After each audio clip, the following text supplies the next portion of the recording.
चलिए तो आज हम जानने वाले हैं जैव विविधता बायोडाइवर्सिटी के विषय में। बायोडाइवर्सिटी क्या होता है? दुनिया की सबसे इम्पोर्टेंट अगर कोई चीज़ है तो वह बायोडाइवर्सिटी है। अगर ये नहीं होता तो पूरी दुनिया का समन्वय नहीं हो पाता और कुछ समय पश्चात सभी जीव दुनिया से समाप्त हो जाते। जैसा कि आप अभी देख रहे हैं कि कोरोना वायरस का प्रकोप जो है वह काफ़ी तेज़ी के साथ चल रहा है।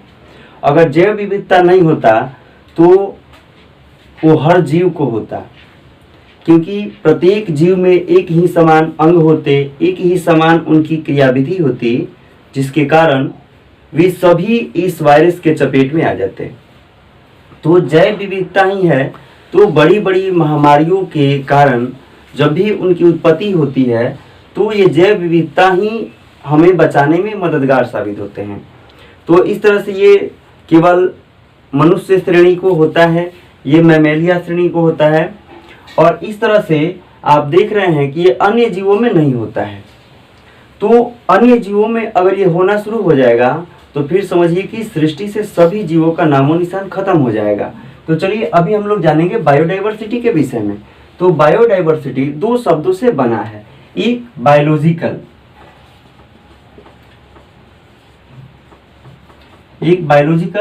और दूसरा डाइवर्सिटी।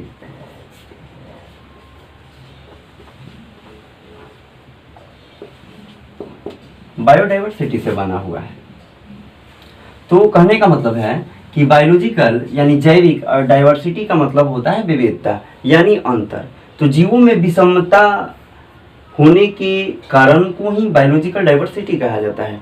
यानी सभी जीव एक समान नहीं होते हैं, इनमें अलग अलग अंग, अलग अलग कार्य करने की क्षमता, इनकी आकार, प्रजाति, गुण सभी इनके अलग अलग होते हैं, जिसको बायोलॉजिकल डाइवर्सिटी या बायोडाइवर्सिटी के नाम से जाना जाता है। तो चलिए अब हम लोग इसके बाद समझ रहे हैं कि बायोडाइवर्सिटी के प्रकार कितने होते हैं। तो बायोडाइवर्सिटी 3 प्रकार के होते हैं, ठीक है। तो बायोडाइवर्सिटी 3 प्रकार के होते हैं। टाइप्स ऑफ बायोडाइवर्सिटी, यानी there are 3 types of biodiversity. तो बायोलॉजिकल डाइवर्सिटी जो होता है वह 3 प्रकार से होता है, जिसमें चलिए अब हम लोग प्रथम जानेंगे कि प्रथम कौन से होते हैं। तो इसमें हम लोग प्रथम में रखते हैं आनुवांशिक विविधता, जिसको जेनेटिक बायोडाइवर्सिटी कहा जाता है। आनुवांशिक विविधता यानी जेनेटिक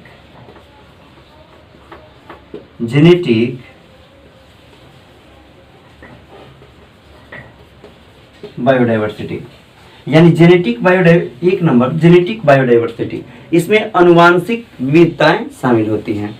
आनुवांशिक विविधता कहने का मतलब है, चलिए अब आपको इस चीज को समझा रहा हूं कि जेनेटिक बायोडाइवर्सिटी क्या होता है।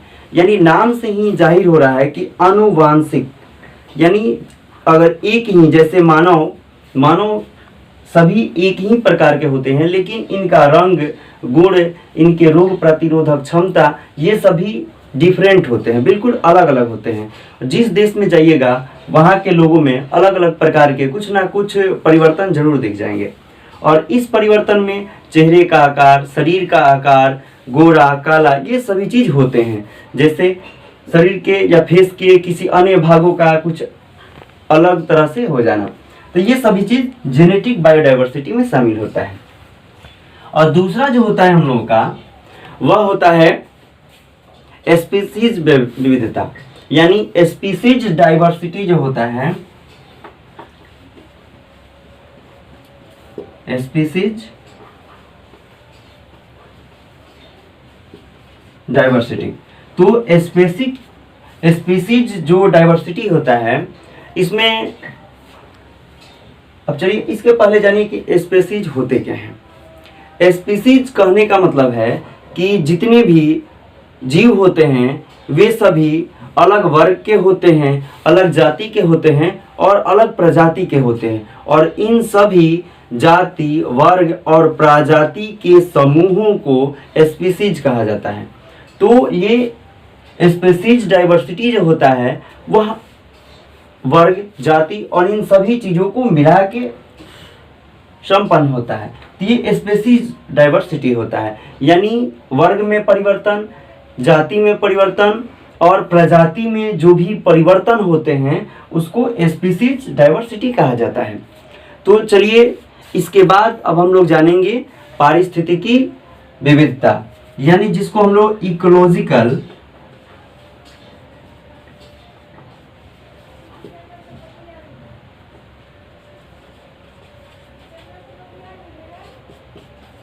डाइवर्सिटी कहा जाता है।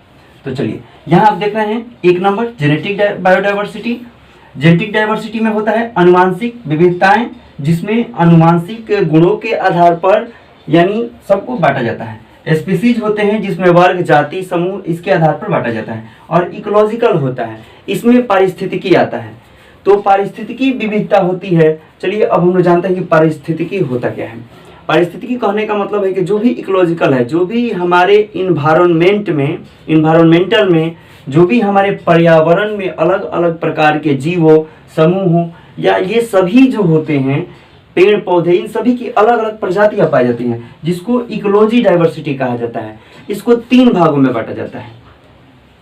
इकोलॉजी डाइवर्सिटी को 3 भागों में बांटा जाता है। चलिए तो आप इसका तब तक स्क्रीनशॉट लीजिए, फिर मैं मिटा रहा हूं।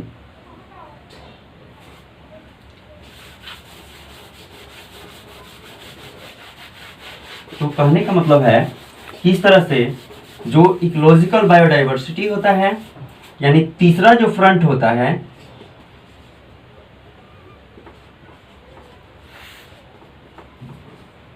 इकोलॉजिकल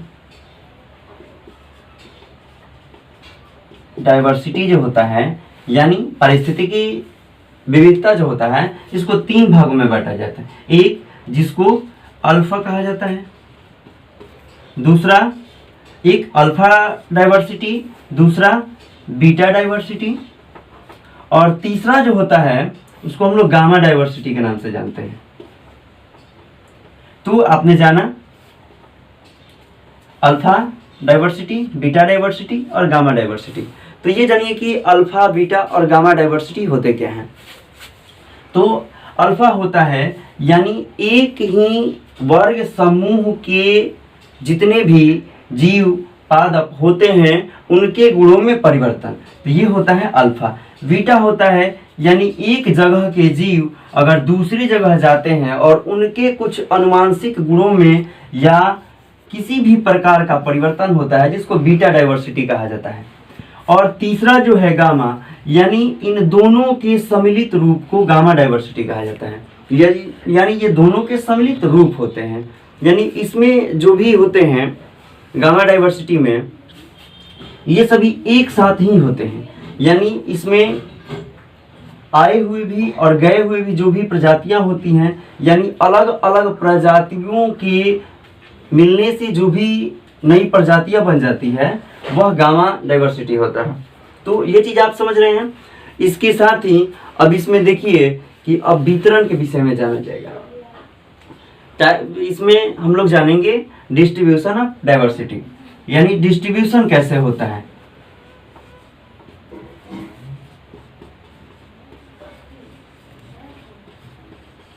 चलिए, डिस्ट्रीब्यूशन होता है यानी जीवों के श्रेणियों को बांटना, जीवों के श्रेणी, पादपों के श्रेणी को बांटना।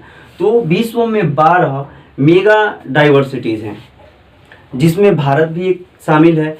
तो इसमें देखिए अलग अलग हॉट स्पॉट बनाए जाते हैं। हॉट स्पॉट बनाए जाते हैं जिसमें अलग अलग जीवों को, जो भी विलुप्त प्रजातियां होती हैं, उनको रखा जाता है और उसी के आधार पर उनका संरक्षण किया जाता है। तो देखिए इसमें कौन कौन से चीज होते हैं। इसमें टेरिडोफाइटा होते हैं, कवक होते हैं, जैसा कि आप स्क्रीन पे देख भी रहे हैं, ये बगल में आप देख सकते हैं। इन सभी चीज का जो भी यहाँ बताया जा रहा है आपको स्क्रीन पर, यहाँ पर बिल्कुल इसका एक एक पिक्चर दिखाया जा रहा है। तो ये चीज आप देख कर भी समझ सकते हैं और यहाँ से भी समझ सकते हैं। तो ध्यान से समझिए। इस तरह से अनेक वीडियोज आपको आएंगे और बहुत जल्द आप लोगों को एप्लीकेशन भी उपलब्ध कराया जाएगा, जिस पर आप लाइव क्लासेस ले सकते हैं।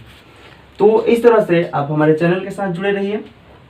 तो डिस्ट्रीब्यूशन जो होता है, डिस्ट्रीब्यूशन ऑफ डाइवर्सिटी, यानी जो भी विविधताएं होती हैं उनका बंटवारा कैसे किया जाता है। तो आपको अभी मैंने बताया कि टेरिडोफाइटा होता है, कवक होता है, शैवाल होता है, जिम्नोस्पर्म होता है, एंजियोस्पर्म होता है।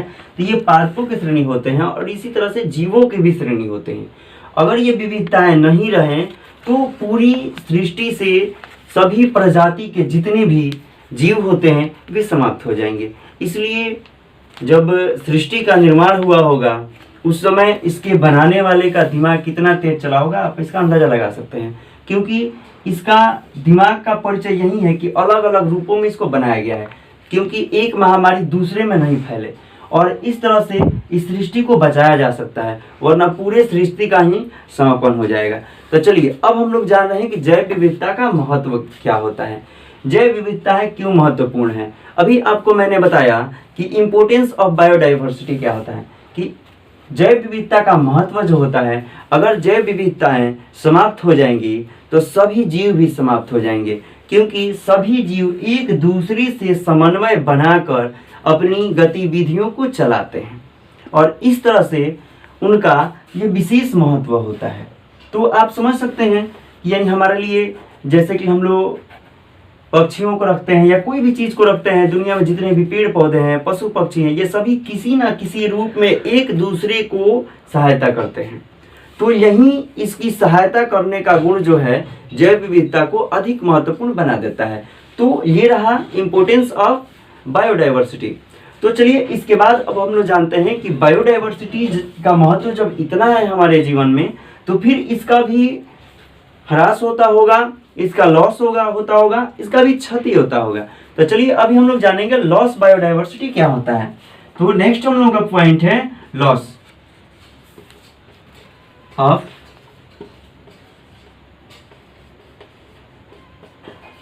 बायोडाइवर्सिटी, यानी बायोडाइवर्सिटी का ह्रास कैसे होता है, यानी इसकी क्षति कैसे होती है, या नुकसान कैसे होता है। तो देखिए ये हमारी ही क्रियाओं के द्वारा नुकसान होता है। तो इसके तीन सबसे इंपॉर्टेंस होते हैं नुकसान होने के, ये तीन सबसे महत्वपूर्ण कारण है, जिसमें कि आप अति दोहन, यानी किसी भी चीज का, किसी भी पेड़ पौधे का, आजकल हम लोग स्टाइलिस्ट होते जा रहे हैं दिन प्रतिदिन, तो इस स्टाइलिस्ट होने के अलावा हम लोग बहुत सारे कार्य कर रहे हैं, जैसे पेड़ पौधों को काट कर नए नए फर्नीचर का निर्माण करना।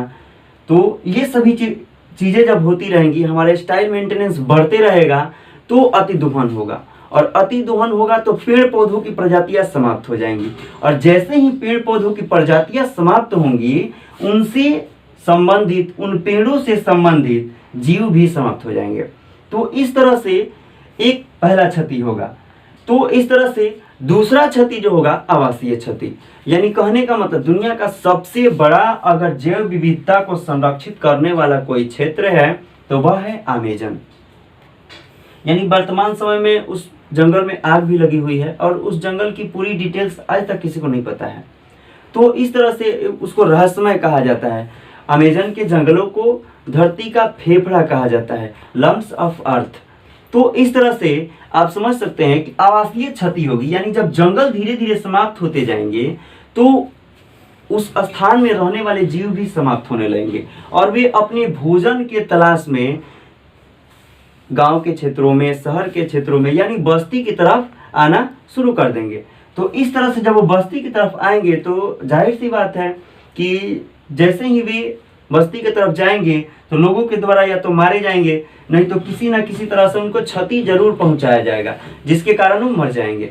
तो ये सबसे बड़ा कारण होगा और ये सभी चीज खत्म होने का नतीजा होगा कि हम भी स्वयं खत्म होंगे, हम लोग भी नहीं रह सकते हैं। तो ये चीज आप समझ लीजिए। अब सह विलुप्तता क्या होता है, यानी स्वयं से विलुप्तता, यानी हमारी कुछ ऐसी क्रियाएं हो जाए जिसके द्वारा जीवों के ऊपर उसका बहुत ज्यादा इफेक्ट पड़ जाए, प्रभाव पड़ जाए, तो वे स्वयं विलुप्त हो जाते हैं, यानी पूर्णतः समाप्त हो जाते हैं। तो इस तरह से अब आप जानिए कि जैव विविधता को कैसे संरक्षित किया जा सकता है, इसका कंजर्वेशन कैसे किया जा सकता है। तो कंजर्वेशन करने के लिए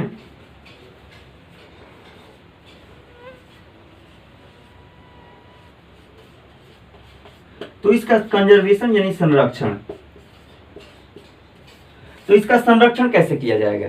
चलिए इसका संरक्षण हम लोग समझ रहे हैं कि कैसे करेंगे। तो सबसे पहले इंपॉर्टेंट चीज है कि इसको बचाना, इसको हम लोग कैसे बचा सकते हैं। तो बचाने के भी दो कंडीशन है, बचाने के इसके दो कंडीशन है। चलिए मैं यहाँ आपको बता रहा हूँ इसके बचाने के दो कंडीशन कौन कौन से हैं। तो बचाने के दो कंडीशन, जो पहला है वह है स्वस्थानीय संरक्षण, यानी स्वयं की स्थान से उसका संरक्षण, यानी जिस स्थान पर जीव रह रहा है अगर वहां हम लोग इसको संरक्षण प्रदान करेंगे, इसको बचाएंगे, तो जैव विविधता जो है वो बरकरार रहेंगी, बायोडाइवर्सिटी बरकरार रहेंगी।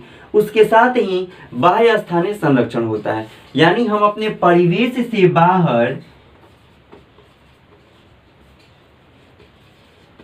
जब हम अपने परिवेश से बाहर जाते हैं और वहां पर किसी जीव को संरक्षण प्रदान कर रहे हैं, किसी वनस्पति क्षेत्र को संरक्षण प्रदान कर रहे हैं, उसे लगा रहे हैं, तो ये होता है बाह्य स्थानीय संरक्षण, यानी स्वयं के द्वारा संरक्षित और बाहरी तत्वों के द्वारा भी इसका संरक्षण प्रदान करना। तो इस तरह से ये संरक्षित हो सकते हैं और इसका अति दोहन पर रोक लगाना होगा। इसके साथ ही इसके आवासीय क्षति को रोकना होगा और पेड़ पौधों की संख्या में वृद्धि करनी होगी और उर्वरकों का प्रयोग भी कम करना पड़ेगा, क्योंकि उर्वरक का प्रयोग जब हम लोग ज़्यादा करते हैं, बारिश के साथ वही रसायन प्रवाहित होकर पहुंच जाता है नदियों में, और जो भी शैवाल होते हैं, आंतरिक के जलीय पौधे होते हैं, मछलियां होती हैं, उन पर इसका बहुत प्रभाव पड़ता है और वे मर जाती हैं। तो जिससे नदियों का जल स्वच्छ कभी नहीं हो सकता है। तो मछलियां जल को स्वच्छ करने का काम करती हैं और जल स्वच्छ नहीं होगा फिर उससे अनेक प्रकार की बीमारियां उत्पन्न हो जाएगी, जीवों में बीमारियां उत्पन्न होगी, उनके दूधों का हम लोग सेवन करेंगे और फिर उनसे हम लोगों के अंदर बीमारियां उत्पन्न हो जाएगी। तो इससे हमारा रोग प्रतिरोधक क्षमता भी समाप्त हो जाएगा। तो ये चीज़ आपने समझा। अब इस चीज़ को कैसे हम लोग मेंटेन कर सकते हैं, कैसे पता कर सकते हैं, तो इसके लिए 1992 ईस्वी में रियो दी जेनेरो में एक सम्मेलन हुआ था जिसमें दुनिया के 190 देशों ने भाग लिया था। कब? 1992 में देश शामिल हुए थे 190। हुआ कहाँ था? रियो दी जेनेरो।